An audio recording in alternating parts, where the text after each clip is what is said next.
고요. 발표는 제가 진행을 하도록 하겠습니다. 네. 마지막 감사합니다.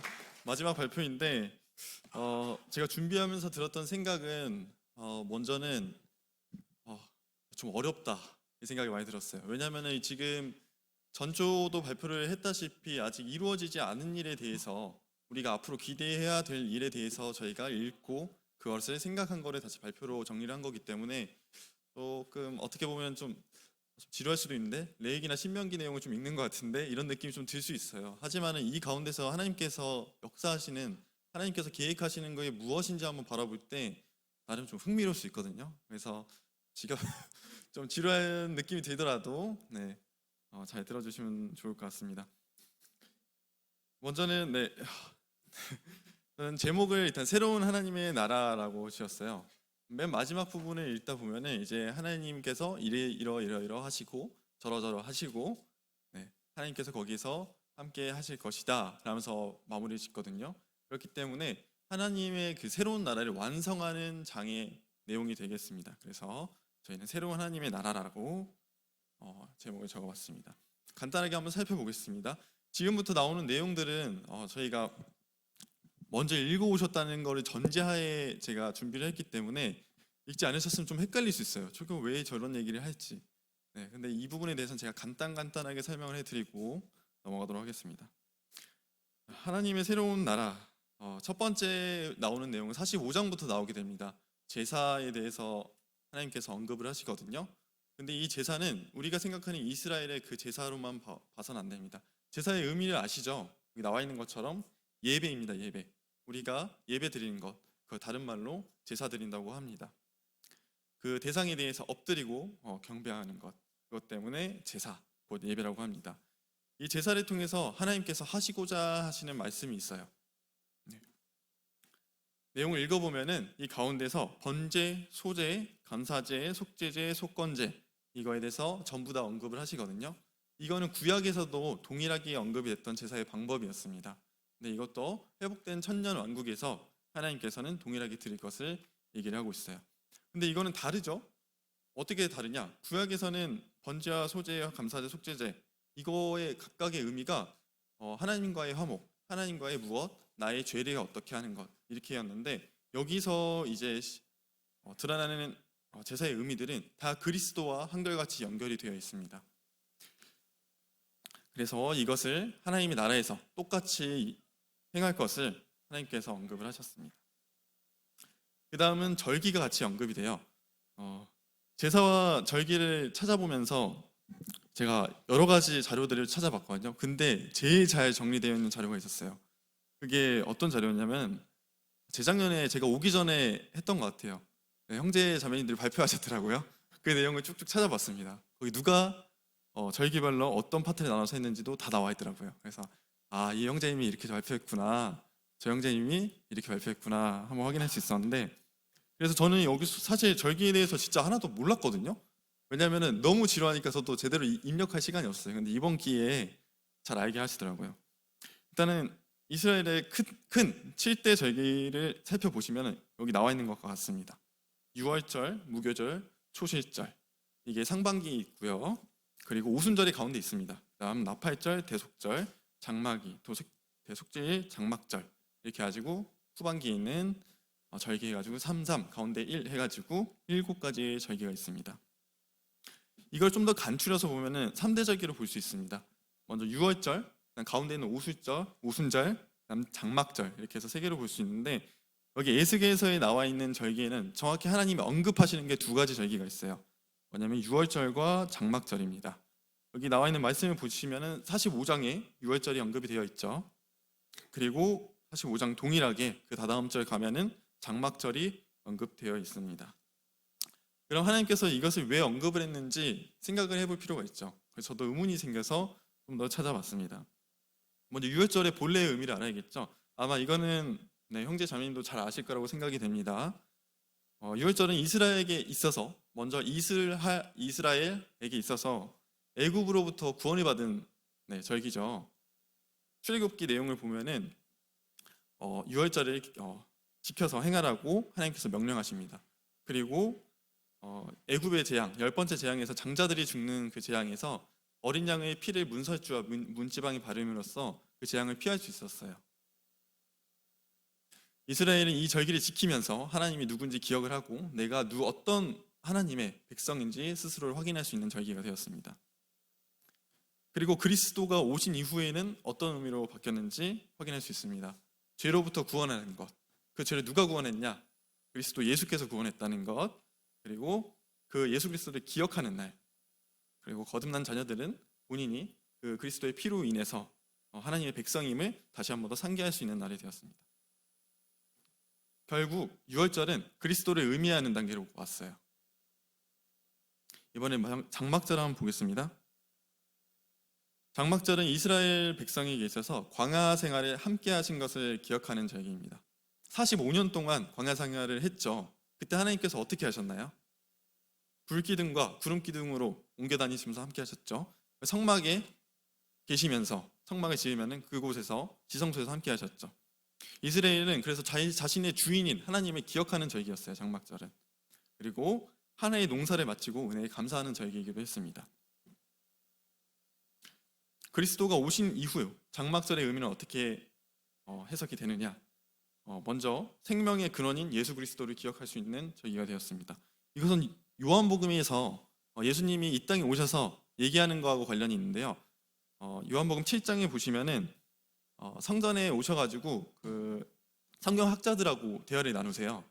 그래서 예수님이 이렇게 말로 갖다가 말씀으로 탁탁탁 다 치시죠. 그때 얘기하셨던 것 중에 나는 생명의 물이다, 생명수다라고 얘기를 하시거든요. 그때 시기가 장막절입니다. 그리고 이것은 아직 이루어지지 않았는데 스가랴서에 보면은 14장에 보시면요, 하나님의 구속사가 완성되는 절기이기도 합니다. 아직 이루어지진 않았어요. 근데 이 내용을 찾아보면은 하나님의 은혜에 대해서 제사를 드리라고 온 만국한테 명령을 합니다. 이것이 스가랴서에 나와 있습니다. 따라서 이 장막절 또한 저희가 제사를 드리는 이 장막절 또한 예수 그리스도를 표방한다고 확인할 수 있습니다. 따라서 에스겔서에서는 유월절과 장막절을 따라 언급하신 것은 우리가 제사, 그 완성될 나라 이스라엘에서 제사 드려야 하고 예배 드려야 할 그분이 바로 그리스도인 것을 상기시키기 위해서가 아닌가 저희는 생각을 하게 됐습니다. 사실 여기 PPT에는 따로 정리하지 않았는데 말로 좀 설명을 해보겠습니다. 여기서 이제 속죄제와 속건제에 대한 얘기도 나오거든요. 속죄제, 그리고 또 속건제에 대해서도 계속 지켜 행하라고 나와 있어요. 근데 저는 먼저 의문이 들었어요. 우리가 왜 거기 완성된 나라에서 속건제하고 속죄제를 왜 드려야 할지. 혹시 그런 생각 들지 않으셨나요? 저만 들었나요? 네. 우리는 그리스도의 피로 이미 거듭났는데 왜 그런 제사를 드려야 되나? 우리는 이미 완성된 회복된 나라에서 살고 있는데 우리가 아니죠, 이스라엘 사람들이. 근데 왜 드려야 되나 이 생각을 했는데 찾아보니까 먼저 속죄제하고 속건제 자체를 개인에 대한, 이전에는 개인에 대한 죄를 씻어내는, 덮어내는 그런 제사로 봤다는 것입니다. 그전에는 하나님한테 제사를 드리기 위해서 자기가 짓고 있는 죄를, 무지증에 지은 죄, 알고서 지은 죄를 모두 다 덮어야 됐어요. 그래서 그러한 조건이 된 다음에 제사를 드리러 갈 수 있었던 거죠. 근데 이 이후에서 언급하는 속죄제와 속건제는 이스라엘 백성 전체를 가르쳐서 얘기를 한다고 합니다. 개개인의 죄가 아니라 이스라엘 그 전체, 이스라엘 민족에 대한 죄를 한 번 더 깨끗이 하고 하나님께 제사를 드리기 위해서 속죄제와 속건제를 계속 유지한다고 합니다. 두 번째 살펴볼 것은 왕에 대한 규례입니다. 46장과 45장 이르러서 중간중간 계속 끼어 있어요. 연달아서 얘기를 안 하시고 중간중간 끼어 있어요. 근데 왕에 대한 규례 몇몇 얘기하시는데 그 내용을 한번 살펴봅시다. 먼저 공의와 정의를 말씀하세요. 에스겔서 45장 9절 보면은 여기 있죠. 공평과 공의를 지켜 행하라. 그리고 46장 18절에 보면은 왕이 그 백성의 유산을 뺏어서 안 된다, 이렇게 얘기를 하시죠. 이것은 왕은 그 나라에 있어서 질서를 세우시기 위해서 하나님께서 이렇게 명령하신 거라고 보았습니다.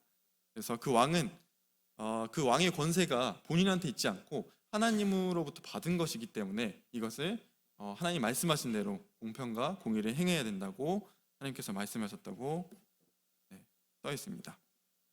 그다음 제사에 대한 내용을 쭉 말씀하십니다. 왕에 대해서 왕이 해야 될 거는 여러 가지가 있긴 한데 그 중에 눈에 띄었던 거는 이스라엘 백성들이 제사를 지낼 때마다 필요한 그 제물을 공급할 책임을 지고 있습니다.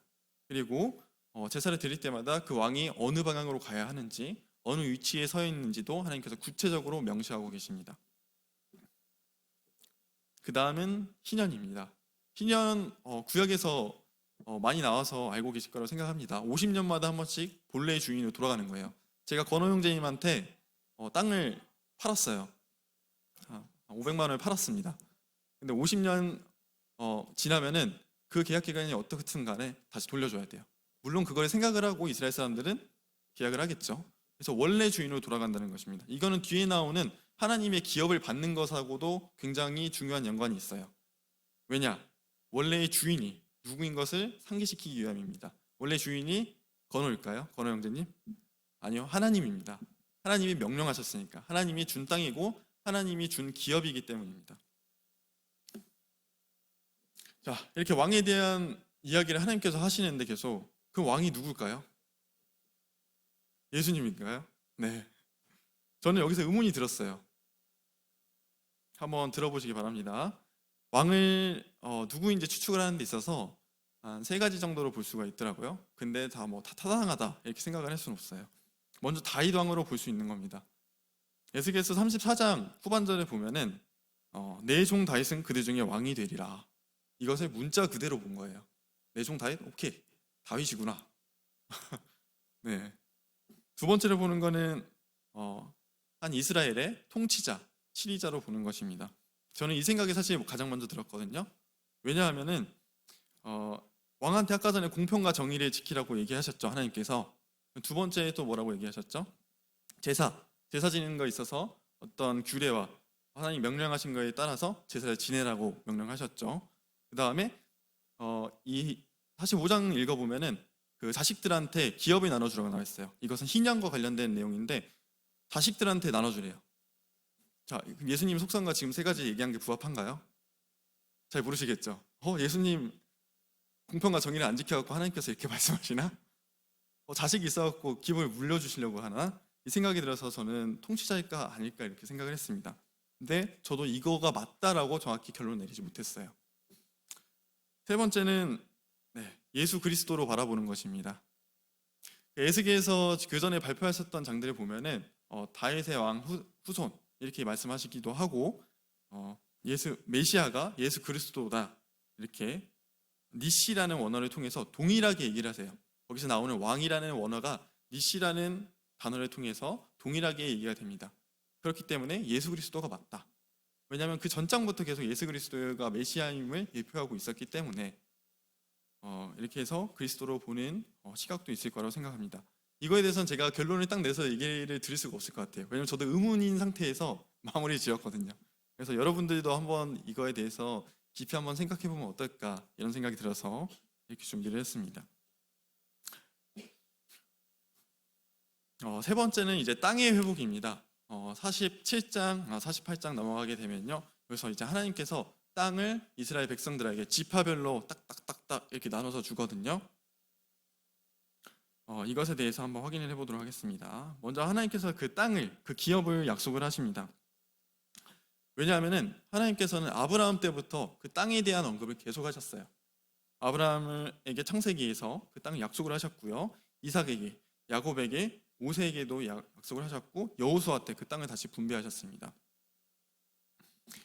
땅을 약속하시는 하나님의 이 약속은 하나님께서 하시는 주권적인 약속입니다. 우리가 땅을 받았다고 하면은 내가 좀 돈을 써가지고 이렇게 샀구나 이렇게 생각하실 수도 있죠. 아니면은 내가 어떤 계약을 해가지고 하나님한테 나 땅을 주세요 해가지고 받아냈구나 할 수 있는데 하나님께서는 땅을 절대 그렇게 안 주십니다. 하나님께서 주권적으로 너 이거 땅 분배해주겠다 해서 갖게 됩니다. 여기 나와 있는 성경에 나와 있는 땅들도 다 그렇습니다. 온전히 하나님이 주신 선물이고 약속으로만 받게 됩니다. 여기에 좋은 예가 나와 있죠. 열왕기상에 보면은 제가 주소를 좀 잘못 적었네요. 신명기입니다. 신명기에 보면은 하나님께서 이 땅을 주는 거는 당신들이 잘해서 주는 게 아니다라고 명확하게 나와 있어요. 네. 백성들이 아주 말을 잘 들어서 땅 투자를 부동산을 좀 잘해가지고 줬다고 얘기를 절대 안 하고 있어요. 오히려 그 백성들한테 당신들은 고집센 백성이라 얘기하고 이것은 하나님께서 유산으로 주신 것이지 절대 그들의 힘으로 얻어낸 게 아니라고 얘기하고 있습니다. 또 좋은 예가 있습니다. 열왕기상 21절에 보면은 나봇의 포도원 이야기가 나오죠. 여기서 아합 왕과 아마 이사벨 여왕 나오는데 나봇의 포도밭이 너무 탐이 나니까 뺏으려고 합니다. 근데 그때 가가지고 좋은 값에 사겠다, 땅을 좀 달라 이렇게 얘기하는데 나봇이 뭐라고 얘기합니까? 제가 조상의 유산을 임금님께 드리는 것은 누구한테? 조상한테가 아니라 주님께서 금하신 불경한 일이라고 얘기하세요. 왜냐하면 그 땅은 조상한테 받은 것도 아니고 자기가 산 것도 아니에요. 주님께 받았기 때문에 이 땅을 함부로 하는 것은 불경하다고 얘기합니다. 이로써 이제 구약에서 이 땅의 중요성이 얼마나 중요한지 한 번 더 확인할 수 있겠죠. 더군다나 이제 농경과 유목 생활을 겸했던 이스라엘 사람들에게 땅은 어떠한 그 생활적으로도 굉장히 중요한 땅이었어요. 그 땅을 잃는다는 것은 그 생활을 영위하는 데 있어서 기본권을 박탈당하는 것과 같았습니다. 때문에 그리고 이 땅을 얻었을 경우 하나님께서 이 땅을 주셨을 때, 이 땅을 받았을 때 그저 선물이 아니었어요. 그곳에서 사는 것은 선물이기도 했지만 의무와 책임이 있었어요. 그것은 신명기 12장 1절에서 확인할 수 있습니다. 읽어보면은 당신들이 땅 위에서 사는 날 동안 주 당신들 조상의 하나님이 당신들에게 차지하게 하신 땅에서 당신들이 지켜야 할 규례와 법도는 다음과 같습니다. 한마디로 땅을 주시고 그 땅에서 살 때 규례와 법도를 지키게 하셨던 거죠. 그 땅을 지키고 본인들이 그 땅을 사수하고 사는 것, 그리고 그 땅 위에서 하나님의 명령대로 사는 것 또한 의무였습니다. 하지만 하나님께서는 그 땅에서 사는 이스라엘 백성들을 내쫓았죠. 그죠? 에스겔서라든지 예레미야서 보면은 다 당합니다. 왜냐? 그 땅에서 이스라엘 백성들이 그 법도와 규례대로 살지 않았기 때문입니다. 하나님께서는 그 땅에서 하나님께서 약속하신 땅에서 제대로 살지 않으면은 다 내쫓으세요. 하지만 약속하셨기 때문에 다시 회복할 것을 약속을 하시죠. 하나님이 내쫓을 때 하시는 말씀 보면 알 수 있죠. 온갖 희생 제물도 마음에 들지 않는다. 온갖 번제물도 싫고 향기로운 무언가도 다 싫다. 하나님의 명령대로 명령대로 살지 않았기 때문입니다. 하지만 다시 약속을 하십니다. 제가 방금 전에 얘기했다시피 에스겔서에서도 약속을 하십니다. 37장 말씀에서 약속을 하시죠. 내 종 야곱에게 준 땅, 곧 그 조상들이 살던 땅에 자손대로 대대로 살게 할 것이다. 하나님께서는 땅을 다시 돌아오게 하겠다, 이 땅에서 다시 살게 하겠다 분명히 말씀하셨습니다. 바벨론 여기서 보면은 다시 이 예언이 회복된 것이 아니냐라는 생각을 들 수 있는데 바벨론 유수 이후에 다시 돌아왔던 백성들은 일부 유다의 백성들이 불과했어요. 그래서 완전한 이스라엘의 회복이라고 보기에는 어렵습니다. 네, 글자가 좀 많은데 이제 그 땅이 회복이 되면서 생명의 강이 나오게 됩니다. 생명의 강을 통해서 그 강은 성전 문턱에서 흘러가지고 동쪽으로 흘러가서 타일을 회복시키는 내용이 나옵니다. 에스겔이 그 강을 시작부터 직접적으로 체험하는 내용이 나오거든요. 발을 먼저 담궈보고 그 나중에는 강폭이 점점 커지면서 본인이 직접 다 들어가 봅니다. 근데 이 강은 계속 흘러나오는 길을 따라서 그 양쪽 주변에 나무가 가득하고 과실이 가득히 맺힐 거라고 얘기를 합니다. 이것은 저희가 한 가지 생각해 볼 수 있는 거리를 던지죠. 왜냐하면 생명의 강은 이전에도 많이 언급을 했어요. 요한복음에서 예수 그리스도가 말씀하시죠. 나를 믿는 사람은 성경이 말한 바와 같이 그에 비해서 생수가 강물처럼 흘러나올 것이다. 그리고 요한계시록에서도 에스겔이 본 환상과 비슷한 내용이 나옵니다. 또 그가 수정같이 맑은 생명수의 강을 내게 보이니 하나님과 및 어린 양의 보좌로부터 나와서, 이렇게 생명수가 나오는 것을 에스겔서에서도 동일하게 볼 수 있고 또 그리고 요한계시록에서도 동일하게 볼 수 있습니다. 그리고 하나님께서 말씀하신 생명수에 관한 그 이야기도 확인할 수 있습니다. 한마디로 하나님께서 이 성전에 거하시면서 진짜로 생명수가 되시는 그 기적을 에스겔을 통해서 보여주신 겁니다. 이것은 사실 스가랴서에서도 언급이 되어 있거든요. 14장 8절에 보면은 스가랴서에서도 언급이 되어 있는데 그쪽에서는 이제 성문을 통해서 나오는 동쪽 물뿐만 아니라 서쪽으로 가는 물도 이야기를 합니다. 근데 에스겔서에서는 그것까지는 얘기가 안 나와 있습니다. 그래서 동쪽으로 나오는 이 물은 죽어 있는 바다 사해를 다시 소생시킬 거라고 얘기를 하고 있어요. 이것을 보면 무언가 떠오르지 않나요? 네. 생명수. 이것은 에덴 동산에 떠오르게 하죠. 에덴 동산에서 읽어보면은 4개의 강이 흐르고 있는데 우리가 에덴 동산에서 내용을 보면 에덴 동산에서 아담과 하와가 쫓겨난 이후에 그 강에 대한 흔적은 찾아볼 수 없게 됩니다. 하지만 다시 회복되는 이 내용은 에스겔에서 여기서 다시 확인할 수 있습니다. 그리고 그 에덴 동산에서 열렸던 많은 과실들과 나무들도 에스겔에서 동일하게 확인할 수 있습니다. 네, 이렇게 해서 쭉 봤는데 결국은 하나님께서 왜 제사를 통해서 왕을 통해서 또 법규와 규례를 지키면서 이렇게 하시는지, 그리고 이스라엘 백성들에게 기업을 통해서 회복시키려는지 이 내용을 볼 때 하나님께서 무엇을 원하는지 저희는 집중해서 볼 수 있거든요. 그것은 바로 예배로서 영광을 받으려고 하는 것입니다. 이때의 절기는 예배의 때를 기억하는 것이고 또 하나님의 구속사역을 예배를 통해서 영광받기 위해서 이렇게 말씀하시는 겁니다. 결국에는 앞에서 얘기했던 하나님께서 그 성전에 영광이 임할 것이라든지 제사를 통해서 영광을 받으실 것이라든지 땅을 회복하게 하겠다는 이 말씀은 전부 다 하나님이 약속하신 그 기업을 다시 성취함으로써 언약을 성취함으로써 영광받고 합당한 예배를 받으시기 위함입니다. 결국에는 하나님께서 맨 마지막 절에 보면은 여호와 삼마라고 얘기를 하십니다. 하나님께서 그곳에 영원히 거하신다라는 뜻인데 그 말은 하나님께서 계속 그곳에 계시고 지금 앞서서 얘기했던 하나님이 언급했던 것들을 통해서 하나님이 계속 영광을 받을 것이다라는 것으로 에스겔서는 끝나게 됩니다. 네, 저희가 준비한 내용은 여기까지입니다. 감사합니다.